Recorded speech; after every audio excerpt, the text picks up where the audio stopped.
Assalamualaikum warahmatullahi wabarakatuh.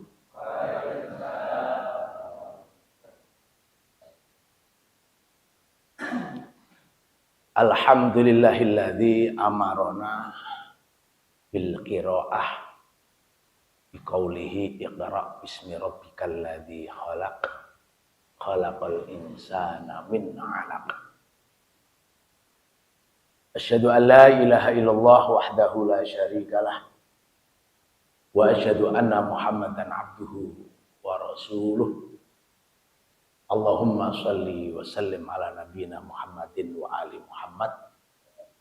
Keluarga besar Darus Sunnah Jamaah Pengajian rahimakumullah. Pagi ini alhamdulillah Allah memberikan ruang dan waktu kepada kita untuk bersama-sama thalabul ilmi. Mudah-mudahan dari mulai berangkat sampai pulangnya dicatat sebagai amal soleh, membuat kita lebih produktif. Kalau tadi ada nama sekolah kita ini Ibnu Sina, perlu saya garis bawahi Pak ya. Kemunduran kurikulum pendidikan Islam itu karena kakean rengkek Pak. Ya, saya tahu kakean rengkek itu. Sembuh kok ngono kae. Kalau kita memberi nama Ibnu Sina, mestinya kurikulumnya harus Ibnu Sina. Sampeyan tahu, kurikulum Ibnu Sina itu 16 tahun dokter loh, Pak. Jadi kalau nanti sekolah di Ibnu Sina, 16 tahun sudah dokter, Pak. Dijamin itu. Dijamin. Karena kurikulumnya cuma 2, pelajarannya cuma 2. Yang pertama fokus Al-Quran. Hingga Ibnu Sina itu di usia kurang dari 10 tahun sudah hafal. Coba bayangkan.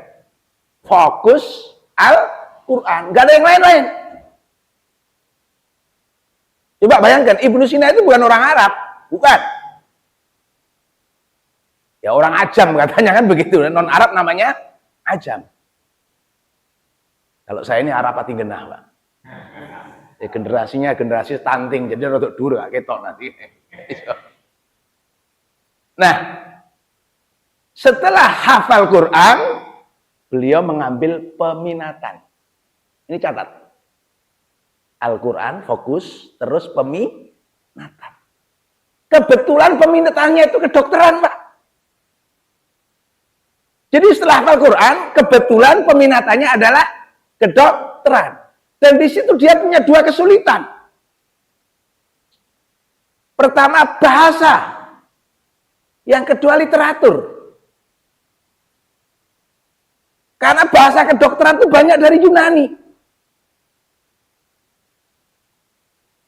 Dia bukan orang Yunani. Yang kedua, dia harus mengkombin dengan Al-Quran. Dia bukan orang Arab. Coba, berarti yang harus diselesaikan kalau sekarang apa namanya? Diploma bahasa. Karena harus menerjemahkan bahasa non-Arab. Yunani dan Arab. Sedangkan dia masih keluarga besar Vladimir Putin. Kan daerahnya Putin. Persia dan seterusnya. Tapi kegigihan beliau begitu mengambil peminatan kedokteran, 16 tahun dia sudah menjadi dokter. Tapi nggak diwisuda kayak sekarang. Wisudanya cukup praktek mengobati petinggi di wilayah itu. Jadi ada pejabat yang sakit, di beberapa dokter dia nggak bisa sembuh, di tangan Ibnu Sina alhamdulillah wasilah sembuh. Di situ dia sudah terkenal menjadi dokter. Jadi dulu itu kurikulum cuma begitu itu, fokus peminatan, fokus peminatan. Sekarang enggak, sesuatu yang nggak minati masuk semua. Akhirnya gerundel di sini, kakek rengkek, Pak. Gerundel, Pak, gerundel. Ini sama dengan Imam Syafi'i. Imam Syafi'i juga sama. Fokus Al-Quran, ya konon 7 tahun, konon 10 tahun, wallahu alam. Yang jelas di usia 10 tahun pertama, fokus Al-Quran. Nggak yang lain-lain. Sampai hafal, kemudian mengambil peminatan. Sama kan? Apa peminatannya? Hadis. Dia ambil Muwatta, susunan dari Imam Malik. Usia 13 tahun hafal Muwatta. Ribuan hadis beliau hafal. Memantapkan keilmuannya, setelah itu mondok langsung ke Madinah. Ke guru besarnya, Imam Malik. Apa yang terjadi? Usia 20 tahun doktor Al-Quran dan hadis, Pak. Ini namanya kurikulumnya nggak kakean, ya enak tuh ini, sebenarnya enak. Makanya sekolah kita ini grudel, gak iso apa-apa. Betul SMP, SMA itu gak iso apa-apa. Gak iso. Hasilnya gong ketok gitu ya, goreng ketok. Saya sedih juga. Saya ini juga punya pendidikan, juga sedih. Tak? Mau ngamalkan itu aja, Masya Allah. Makanya sekarang kalau perlu ada pesantren yang kurikulumnya ya kurikulum zaman Ibnu Sina itu. Fokus peminatan. Yang nggak diminati nggak usah masuk. Nah, kemudian kalau tadi disampaikan belajar baca kitab kuning cepat, sebenarnya kami hanya nawarkan kalau mau kami kirim satu ustadz untuk pelatihan 1 bulan. Sekarang saya tak ngomongkan yang lain dulu. Nah, kelemahan kita barangkali salah satunya adalah ketika kita membaca Al-Quran tidak seperti yang disampaikan oleh Aisyah radhiyallahu anha. Beliau ketika ditanya tentang karakter Rasulullah, tentang akhlak Rasulullah, itu adalah hulukun Nabi Al-Quran. Jadi karakter Kanjeng Nabi itu Al-Quran berjalan, Pak. Jadi kalau Al-Quran yang tekstual, yang ada di rak-rak itu, Pak. Mushaf. Tapi kalau Al-Quran yang berjalan, itu adalah Rasulullah Shallallahu Alaihi Wasallam. Dan Al-Quran turun tidak seketika. Satu bendel selesai, tapi kontekstual. Nah, kontekstualnya inilah yang kemudian kita abaikan. Begitu ada problem, begitu ada peristiwa, lalu turunlah suatu ayat. Nah, itu yang kemudian dikenal dengan asbabun nuzul. Itu artinya adalah kontekstual. Lah kita ini nggak tahu kontekstual. Satu contoh. Kalau tadi saya di Perama menggunakan surat Al-Alaq. Iqra' bismi rabbikal ladzi khalaq. Khalaqal insana min 'alaq. Mungkin aneh atau mungkin juga asing kalau kemudian surat itu kita sebut surat kimia. Mungkin tidak ada dalam terjemahan, Pak ya. Surat kimia. Padahal kalau kita mau jujur, surat Al-Alaq itu adalah surat kimia. Artinya ilmu yang harus pertama dan mula-mula kita pelajari dalam proses kehidupan ini. Karena nggak ada satupun kegiatan kita itu lepas dari ilmu kimia loh, Pak. Nggak ada. Bahkan kalau hari ini tadi disampaikan ada unjuk rasa Palestina karena mendapat tekanan dari Yahudi, itu perang kimia loh, Pak. Bom, rudal, misiu yang diledakkan itu kan menggunakan ilmu kimia, bukan ilmu santet, bukan ilmu tenung, bukan ilmu kanuragan. Kita kesini tadi juga atas jasa ilmu kimia. Apa yang kita pakai, apa yang kita makan, apa yang mengantarkan kita dari mulai sepeda motor, bahkan alat-alat komunikasi, yang sekarang kita pakai untuk perekaman ini, itu nggak lepas loh Pak. Nggak lepas. Dan kalau adik-adik kita ini ditanya, kira-kira siapa ahli kimia muslim yang paling top hari ini siapa kira-kira? Ayo adik. Hah? Tahu kan? Ya, nggak ada yang tahu. Padahal kita punya yang sangat fenomenal. Namanya Profesor Dr. Jackie Ying. Mungkin itu asing kan? Asing sekali. Kok namanya Jackie Ying? Lah memang kelahiran Taiwan. Kuliah di Amerika, warga negara Singapura. Kepala LIPI kalau di sini sekarang BRIN gitu ya. Yang tiap tahun dia melahirkan banyak paten-paten bersifat kimia. Yang namanya teknologi nano kimia. Kalau Bapak Ibu pegang HP, bahan-bahannya itu, kalau Bapak Ibu dulu ada COVID untuk vaksin, itu nggak lepas dari sentuhan kimia temuan daripada Profesor Dr. Jackie Ying. Mungkin nama ini asing kan? Asing. Banyak umat Islamnya nggak ngerti.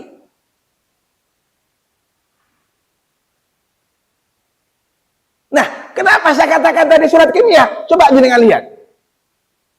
Bismillahirrahmanirrahim. Iqra. Ini adalah perintah global di mana kita harus mengeksplor indera kita.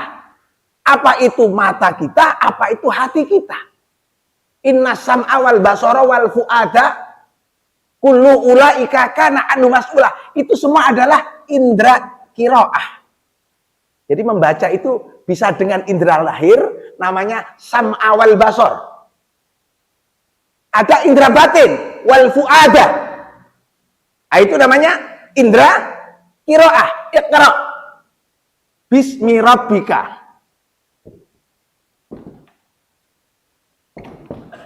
Coba kita lihat. Di sini Allah menggunakan bismi rabbik. Kalau Allah menggunakan Rabb, itu beda dengan ilah. Rabb itu artinya apa? Pendidik. Makanya kalau di UIN ada fakultas tarbiyah, fakultas apa itu? Fakultas pendidikan, bukan fakultas ketuhanan. Makanya kita kalau berdoa ada dua redaksi. Ada Allahumma, ada Rabbana. Kalau Allahumma, ilahun. Kalau Rabbana, Rabbun. Itu artinya pendidik. Artinya kalau Allah menggunakan kata Rabb di dalam ayat-ayat Al-Quran, berarti Allah sebagai pendidik. Kalau Allah mendefinisikan dirinya sebagai pendidik, maka Allah memberikan ruang kepada kita untuk bagaimana menjadi pendidik, yaitu memberi ruang tanya jawab, ruang dialog, ruang berimprovisasi. Wa idh qala rabbuka lil malaikati inni ja'ilum fil ardi khalifah qalu ataj'alu fiha. Di situ Allah dibantah oleh malaikat. Sementara ini kalau kita mendengar kata malaikat, kan sami'na wa ata'na. Di ayat itu tidak. Malaikat membantah, qalu ataj'alu fiha may yufsidu fiha wa yasfikut dima. Kok enggak sami'na wa ata'na? Karena apa? Karena Allah menggunakan kata Rabb. Sama dengan ketika Nabi Ibrahim. Wa idh qala Ibrahimu rabbi arini kaifa tuhyil mauta. Qala awalam tu'min. Jadi kan bisa bayangkan, di sini ada dialog yang sangat egaliter antara Allah dan makhluknya, yaitu Ibrahim. Wa idh qala Ibrahimu rabbi. Dan ingatlah ketika Ibrahim itu berkata, Rabbi arini, wahai pendidikku, bukan ilahi arini. Nah, di sini ketemu. Iqra' bismi rabbikal ladzi khalaq. Nah, kita tahu. Nah, coba lihat.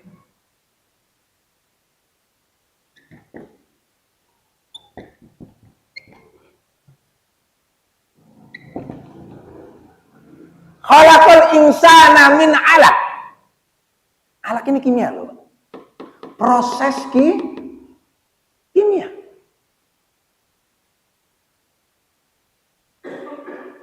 Bacalah dengan menyebut nama pendidikmu yang telah menciptakan, yaitu menciptakan manusia min 'alaq.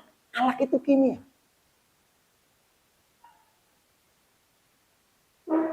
Karena alaq itu tidak wujud kecuali sebelumnya ada proses materi namanya nutfah. Nutfah. Dan alaq ini tidak berhenti, finish, tapi masih ada berlanjut proses namanya mudghah. Kimia apa bukan itu? Kimia apa bukan? Proses perubahan.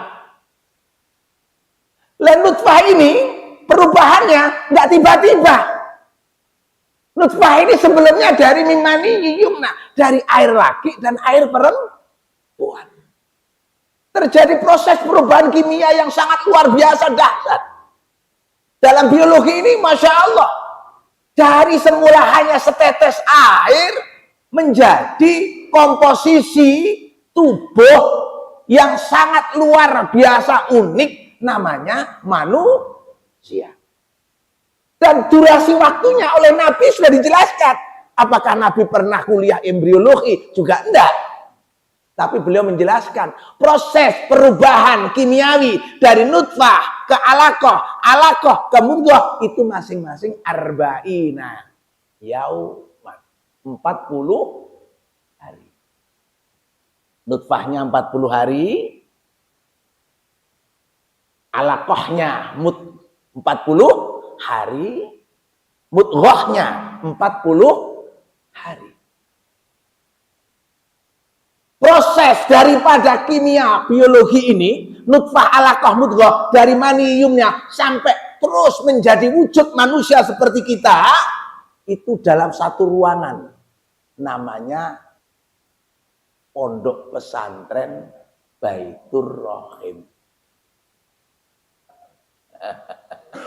Jadi semua orang ini mondok di satu pondok pesantren, namanya pondok pesantren Baitur Rahim. Pondok pesantren Baitur Rahim, jadi semua orang itu pernah nyantri ya, pernah nyantri. Jadi kita ini kalau mau nyantri nggak usah kaget, dulu kita nyantri kok. Kita ini semua alumni pondok pesantren Baitur Rahim.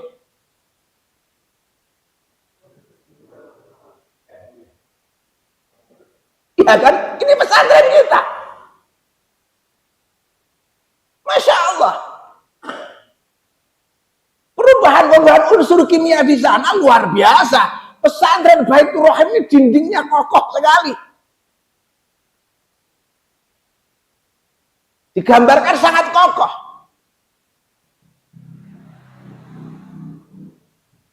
Nah, karena apa? Karena pesantren Baitur Rahim itu memiliki 3 lapis dinding. Seperti hanya kelapa itu loh Pak. Kita ini kalau mau mengambil air kelapa, itu sulitnya bukan main. Karena harus lapisan yang menyelimuti air kelapa itu harus kita selesaikan. Mulai dari sabut kelapanya, batok kelapanya, sampai kemudian daging kelapanya. Makanya hasilnya luar biasa. Khasiat daripada air kelapa, baik kelapa mudanya maupun yang tua, itu Masya Allah khasiatnya luar biasa. Klik khasiat air kelapa tua dan muda sama hebatnya.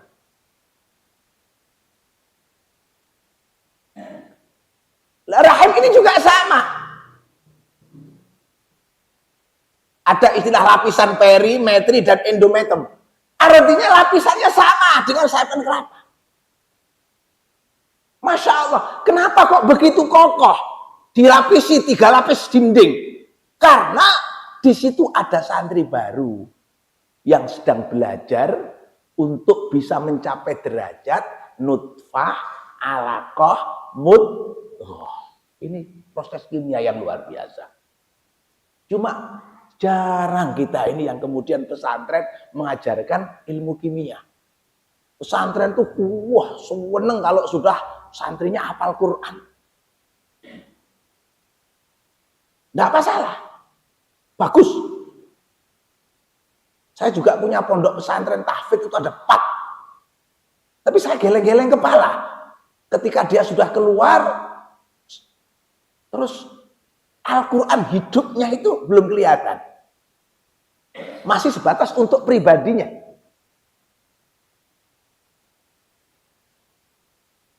Apa Al-Quran hidupnya? Ketika kita membaca khalaqal insana min alaq, ini untuk menguasai alaq ini harus punya referensi ilmu kimia. Itu baru top, ilmu biologi. Top itu. Top. Sama dengan begini ya.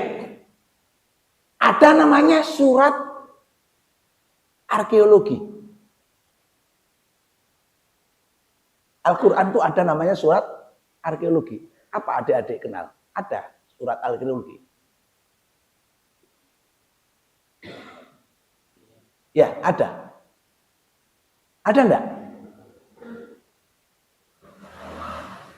Mungkin enggak masuk ke otak kita. Masa Al-Quran surat arkeologi? Ya kenapa tidak? Surat sapi betina aja ada kok namanya Al-Qur'an. Surat ganteng loh gitu ya. Artinya membaca surat arkeologi itu artinya kita harus punya sertifikasi arkeolog.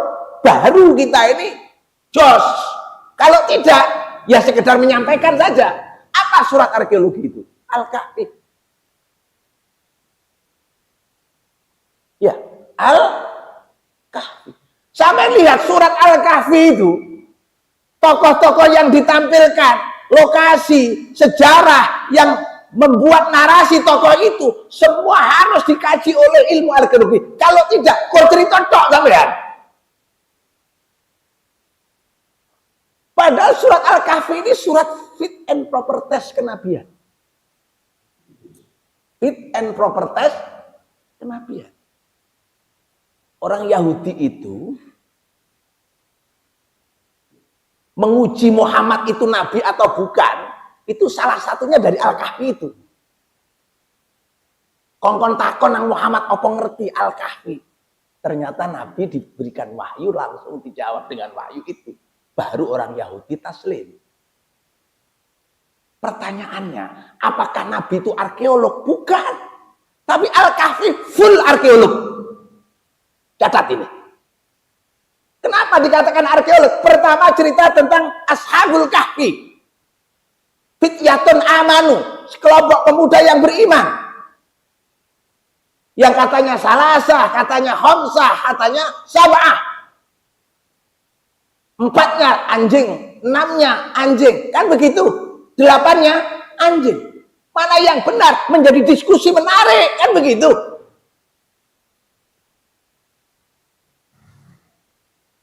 Maka untuk memastikan apakah memang benar ada fiktif atau legenda. Kita ini kan sering menerima berita sejarah, itu kan legenda, Pak.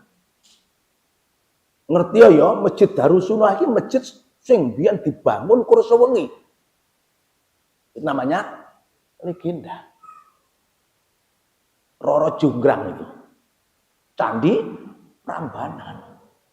Wah, sampai kalau ada peristiwa-peristiwa dengan bumbu legenda, itu kan kemudian asosiasinya itu mistik. Mosok sewengi kan begitu. Maka di sini arkeolog bertugas mencari kebenaran faktual. Ini loh bedanya sains dengan ayat. Kalau sains itu berangkat dari tidak tahu, maka banyak saintis yang ateis karena memang dia tidak tahu. Tapi kalau ayat, Allah kasih informasi, silahkan diketahui. Lah, untuk mengetahui harus ada dukungan ilmu. Namanya ilmu pendukung. Kalau Al-Kahfi, arkeologi. Kalau Al-Alaq, ilmu kimi. Kira-kira masuk nggak betul Mbak Ngeten iki, Pak? Masuk, nggih? Kan gak mistik, Pak. Ashabul Kahfi itu konon ada di Jordan. Konon ada di Suriah. Jejak-jejak itu yang kita harus bisa membuktikan. Itu harus punya definisi ilmu arkeologi. Misalkan begini, ditemukan sebuah candi di bawah tanah yang digali oleh penduduk. Maaf, untuk menentukan umur candi, arkeolog tahu karena dari warnanya, kusamnya, kecerahannya, reliefnya, parsasinya, itu semua akan mengandung informasi arkeologis.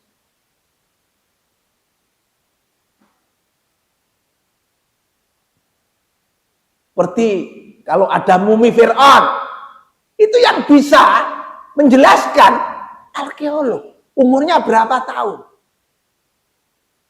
Itu kalau dulu zaman Pak Harto itu ngaku.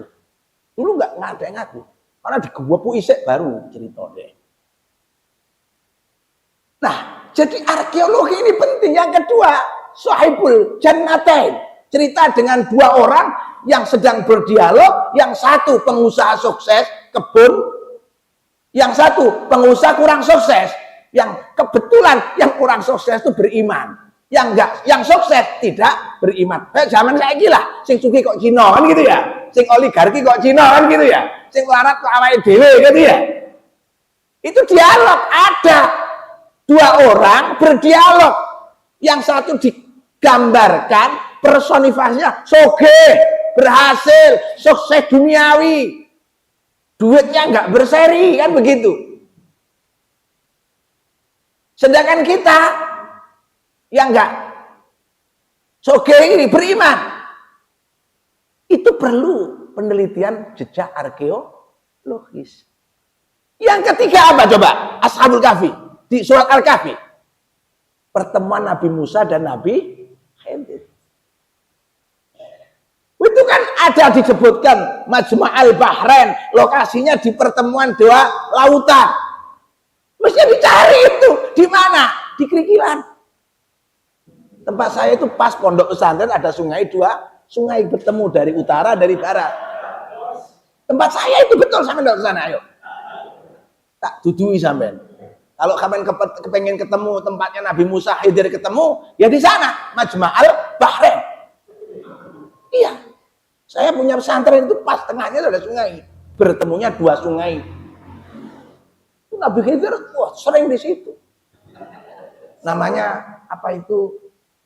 Seladah. Kan ijo-ijoan itu, Mas. Khadrawat. Jadi begini persoalannya. Untuk bisa memastikan lokasi daripada pertemuan itu Majma'al Bahrain, itu seperti apa? Di situ digambarkan kan oleh Al-Quran hanya barcode kan Al-Quran itu. Ketika ikan yang sudah mati keluar dari tempatnya. Coba bayangkan. Bertemunya dua lautan. Itu kan bahasa sanepot kalau orang Jawa bilang. Kan menerjemahkan kan harus pakai barcode. Lo pakai barcode lo Pak. Sama kok iso maca garis-garis nang ngene saset Indomie kae. Iso maca? Gak iso. Sing iso maca apa? Klik sinar inframerah Indomaret. Aku juga ngerti. Iki nyapa kok seret-seret kayak ini. Ini kan barcode. Lah Al-Quran, lokasi pertemuan itu barcode semua. Golek ono panggonane golek wis iwakmu metu, terus enek segara loro ketemu. Bayu, iki lek ketemu wong blangkonan keris nang mburi, iso teko mistik. Oh, ngono lho Purwa. Madhep mantep metune iwak sing wis mati. Tapi bagi ahli fisika, oh itu adalah ruang hampa di mana semua bergerak tanpa terkendali. Wah, mbuh kono lah ra ngerti. Ini arkeolog. Yang ketiga, yang keempat, di Al-Kahfi itu diceritakan tentang Ya'juj Ma'juj, Dzulqarnain. Yang sampai sekarang masih misteri di mana tembok yang dibuat oleh Dzulqarnain untuk memenjarakan si Ma'juj ini. Konon ada di wilayah Rusia.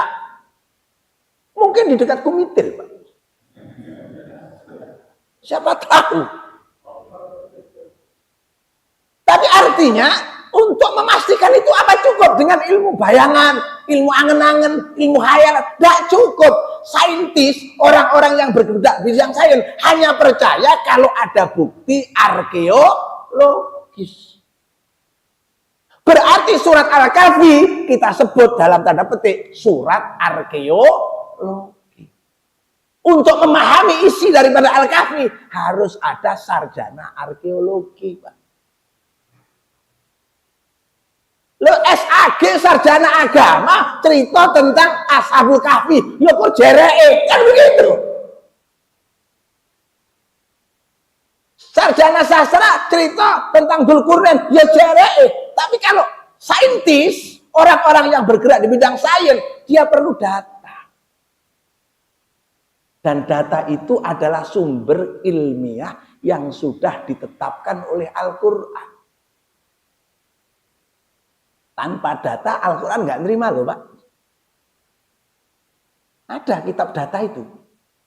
Di Al-Jasiyah itu. Hadza kitabuna yantiku alaikum bilhaq. Coba. Sing samatan gontor apa? Adik itu. Yantiku apa artinya adik? Bicara. Natoko yantiku. Nah, situ yang bicara siapa? Ada kita. Kok ada kitabun? Kitabun itu kan data. Masya Allah.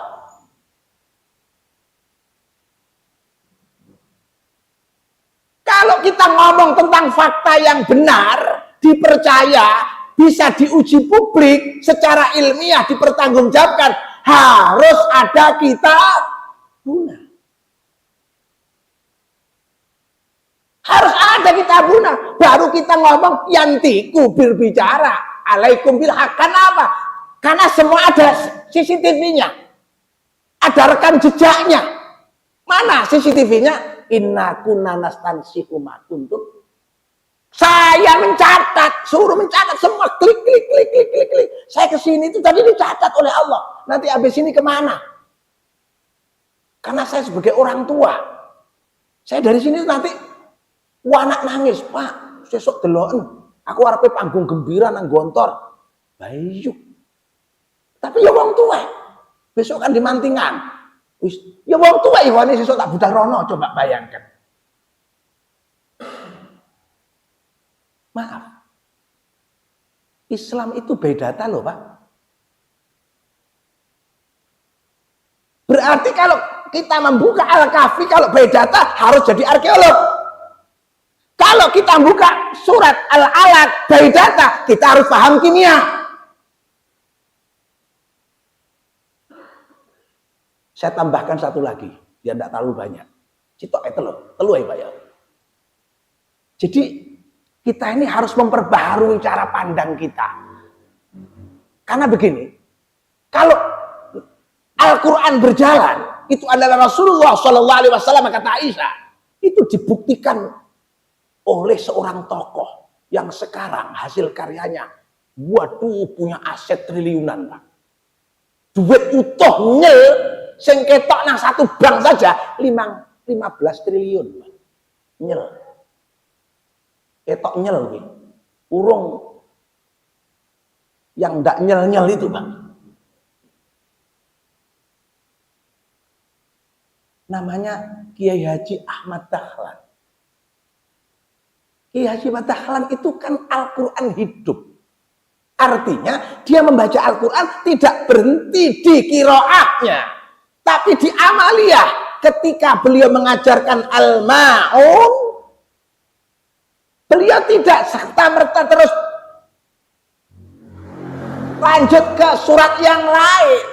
Sampai kemudian murid-muridnya itu bosen. Iki kiaiku apa isone kuriki tok ya.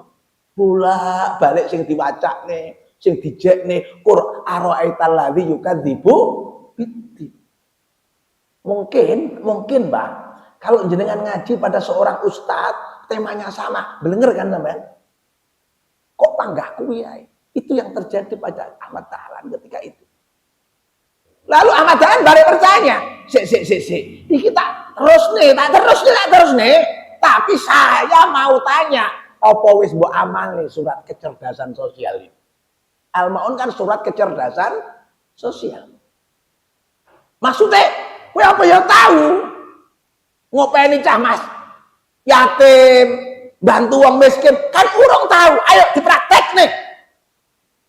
Jadi kalau kita baca ayat, ojo pindah sik, lek urung dipraktek. Wih gayanya Ahmad dah. Sampai kemudian lahir rumah yatim, rumah miskin, rumah sakit. Itu dari inspirasi aro'aital ladzi yukadzibu biddin. Sampai ditawari tambang moh. Soalnya organisasi ini simbole matahari, gak ono tambangnya.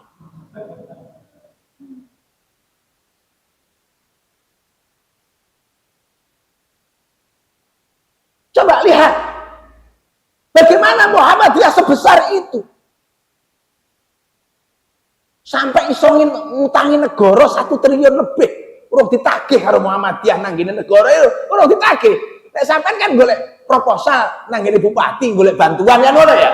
Muhammadiyah ndak malah ngutangi. BPJS dan semuanya ngutangi dia.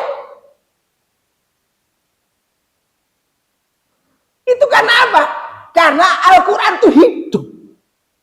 Karena Al-Quran itu berjalan.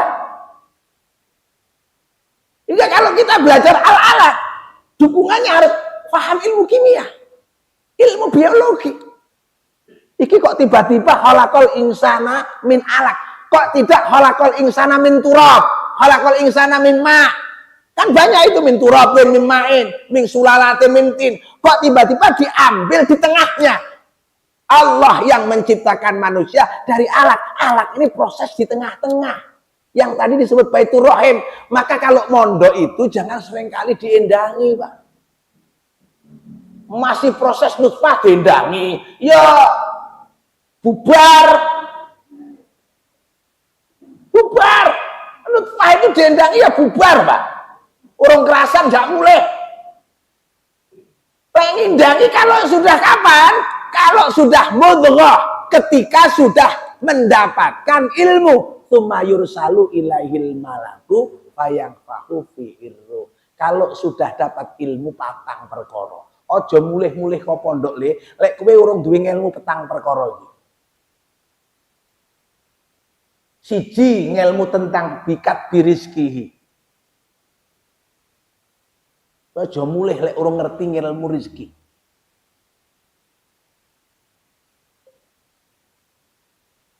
Lek wong mondok mulih urung duwe ilmu rezeki, iki mesti dadi beban wong tua, iki mesti dadi ATM wong tua.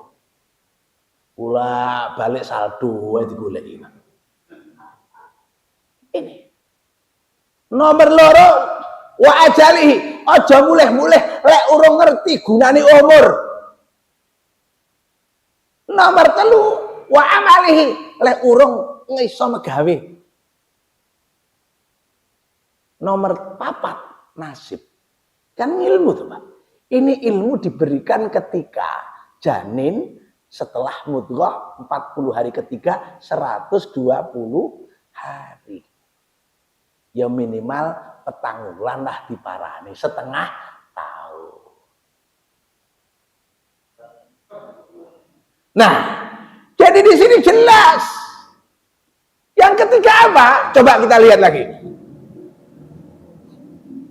Kalau tadi jenengan Ustadz Malik ke Jakarta, solidaritas Palestina. Karena Gaza, Rafah itu diratakan oleh Yahudi. Itu sebenarnya kecil sekali persoalan Yahudi. Itu kecil. Kecil. Gak besar. Kecil.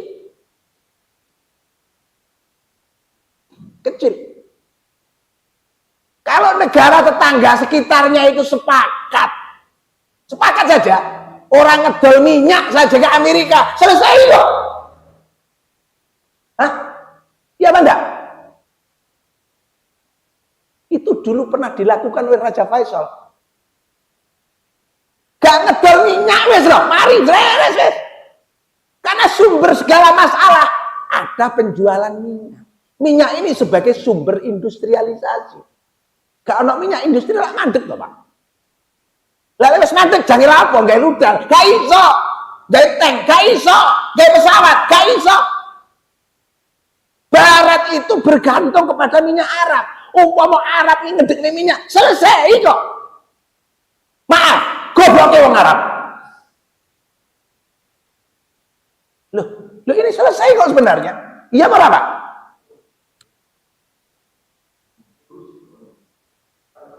Iya.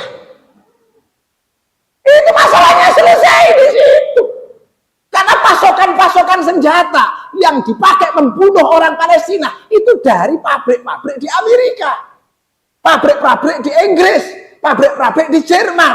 Nah, sedangkan pabrik-pabrik itu hidupnya, nyalanya, mesinnya dari minyak. Minyaknya dari mana? Arab. Mandek kan?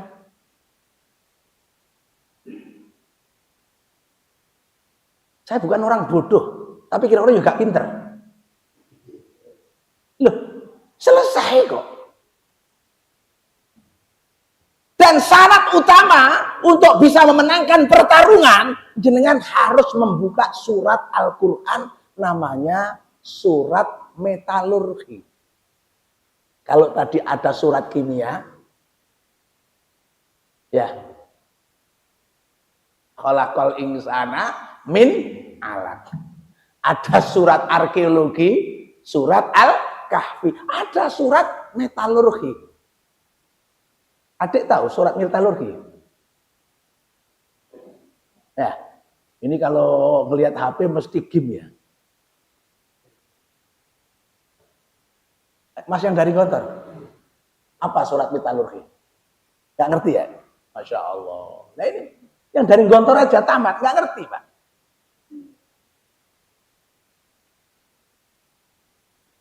Karena memang pesantren pendekatannya itu pendekatan turun-temurun. Yang turun-temurun itu dari sanad yang nggak jelas. Mestinya kalau kurikulum pesantren, kurikulumnya syaratnya apa? Ibnu Sina, ya cuma 2 itu. Kalau Syafi'i ya hanya 2 itu. Peminatan, fokus, peminatan, selesai. Surat metalurgi itu namanya surat Al-Hadid. Ya. Al-Hadid. Wa anzalnal hadida fihi ba'sun syadid wa manafi'u linnas. Saman percaya industrialisasi itu berfokus pada yang sama material metalurgi. Urusan besi, Pak, urusan logam, urusan baja. Allah sudah nyatakan fihi ba'sun, di dalam besi, di dalam metalurgi itu ada kekuatan dahsyat. Wa manafi'u linnas, dan manfaat bagi manusia. Untuk bangunan yang baik, kokoh, pakai apa? Besi, Pak. Sampai nanti tadi ke sini sudah bukan kuda Sumbawa, kuda besi, Pak. Sampai roh tank Mekarva Israel itu dari apa? Besi, Pak. Pesawat tempur F-35 besi, Pak. Hadid semua, fihi ba'sun syadid. Loh, karena kita tidak punya ilmu di situ, ya kita kalah, Pak. Itu kan perang antara Tolut dan Jalut, Pak. Oh, sebenarnya selesai kok, masalah Palestina itu selesai. Kalau Arab itu sudah titik, wis gak dorono. Saya kita pangan dewe, tak ombe dewe, selesai tak? Hah? Selesai sudah. Tak ombe dewe, tak emplok dewe, ora tak kekne Amerika sekutunya. Selesai karena apa? Mutlak keberadaan Israel itu atas bantuan Amerika. Mutlak. Mutlak, Pak. Gak bisa ditutupi. Dan Amerika itu keberadaannya dari minyak. Karena negara industri. Lah minyak itu adanya di mana? Adanya di Arab. Berarti yang membunuh Palestina bukan Amerika sejatinya. Kalau dilihat sanadnya, ya Arab sendiri. Goblok. Ini kalau agak keras loh, Pak. Kadang-kadang ya goblok gitu, Pak. Selesai, Pak. Kayak Iran tuh enak. Tak umbe-umbe dewe kan diembargo. Tak pangan-pangan dewe. Main minyak itu loh. Kan diembargo. Ya wes. Tak dol-dol dewe, rapayu, tak umbe-umbe dewe. Tak diadus-adus dewe. Iya kan minyak Iran itu kan diembargo.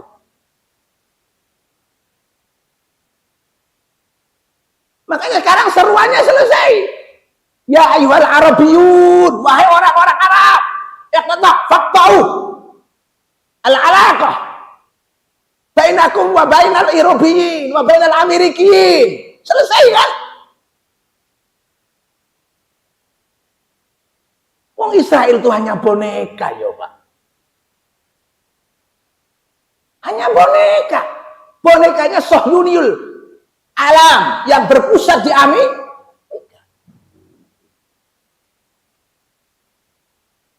Loh, jangan percaya loh kalau kata dia Pak. Kalau untuk ngarang loh kata dia kira-kira loh Pak. Kok ketok ngarang loh nih. Masya Allah. Kalau sudah nggak mau kirim minyak ke sana, investasi Arab yang di Amerika dicabut semua, PNKB, kayak no pondok Darussunnah oleh gawuti pondok ini. Selesai kok Pak. Lha wong Arab iki dodolan nang kono sik dikeki njaluk, duit sik dikeki, investasinya, dagang bareng. Lah terus nyapa? Boikot itu nggak cukup sampean nggak tuku Starbucks, nggak cukup sampean Danone, nggak cukup itu. Boikot itu ya dari sananya itu. Sama dengan gini loh, kita melarang rokok, tapi pabriknya nggak ditutup. Nggak ngerokok, ngelarang minuman keras, pabrik nggak tutup. Lah modal. Boikot Israel, tapi Arab dhewe ngedol minyak ke sana, nanam duit di sana. Lah terus nyapa? Duit sing dikene sampean ning jere nggih masjid. Alah, kuwi hanya 0,5%, Pak.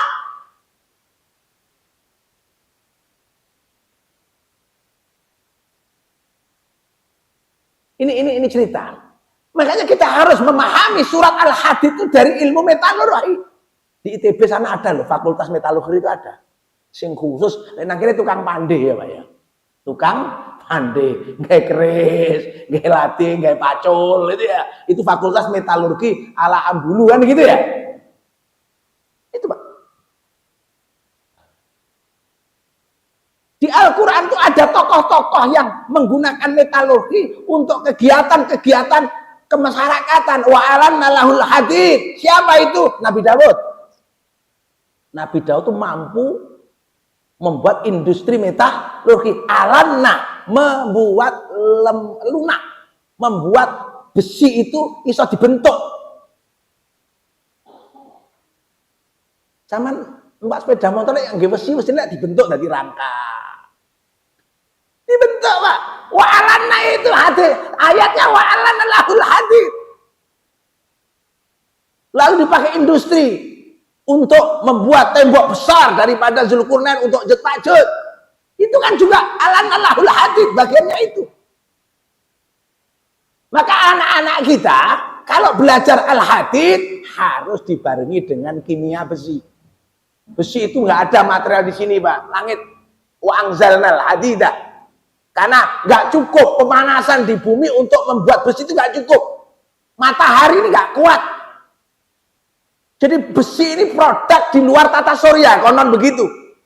Bledos, materialnya lari ke sini, jadilah besi. Makanya aja cedek-cedek karo wong tukang ngebong besi, keringetan. Cedek kok karo minyak wangi, kan gitu kadang-kadang gitu ya. Nah, jamaah rahimakumullah, pagi ini saya hanya ingin menyampaikan, ayo, jadilah Al-Quran yang hidup. Ahmad Dahlan bisa membuat Muhammadiyah karena Al-Quran hidup. Nanti Darussunnah ini punya sekolah Ibnu Sina, gurunya itu harus ada yang bisa membacakan kitab Qanun Fittib. Itu 3 jilid. Sekarang harganya mungkin 2 jutaan. Jadi dokter itu kan cuma 2 yang dipelajari, patologi dan anatomi. Nah, di Qanun Fittib itu, wah sampean muridnya Pak Yai Wusto, iso maca Qanun Fittib apal jelendang, jadi dokter wis. Jadi dokter. Wis to sampean maca Qanun Fittib nglontok Qur'ane nglontok, wis to praktek dokter swasembada. Dan apa enggak dokter kok luaran sampai ratusan juta miliaran. Miliaran. Lu sampean belajar konon fiktif terus ada laboratoriumnya khusus, di mikroskop sing gede. Ya wis.